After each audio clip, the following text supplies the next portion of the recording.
Tatlo ka Indian national nga suspect sa pagpatay kay Pastor Douglas Hover sa Barangay Anilaw, Pavia natukiban nga nagapuyo sa isa ka subdivision sa Arevalo, Iloilo City. Apang mga suspect hindi na makita subong.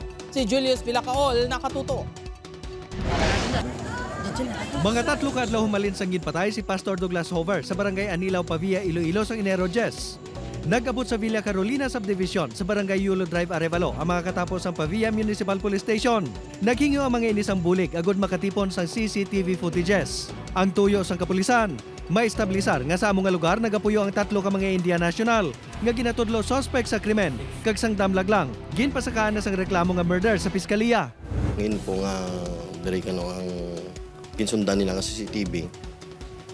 Diri kano pakadto ang suspect ng mga Indian national. So, maging pakita sa akong picture. Tatlo kuno kaadlaw nga nagpatigayon sa surveillance activity ang kapulisan sa lugar. Apang wala gid nakapakita ang mga suspect. Tubtob nga sa pagbiya sa mga ini. Nag-abot ang duha sa tatlo ka mga Indian national nga may dala nga mga backpack. Gintuyo sang kagawad nga palabot sa Pavia MPS ang impormasyon. Apang wala sa nakasabat siya tawag. Aga na sang ini ang nahisayran sang kapulisan. Humalinsad to. Wala na makapakita pa sa lugar ang mga suspect. Mo to ginambal ko sila nga muni ang Indian National Gabiyari di na nga mas lapasin siya nga wagi sila tulog. Madamo sang Indian National nga nagapuyo sa lugar kag ang mga ina nagaparecord kuno sa barangay.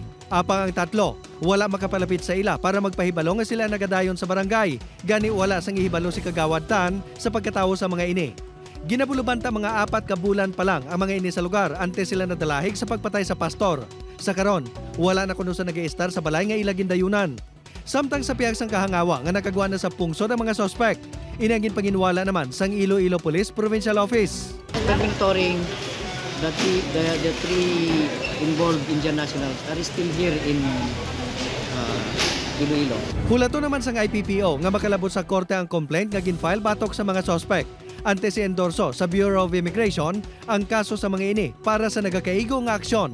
Upod kay Cirilo Rendoque, Julius Villacaol. 1.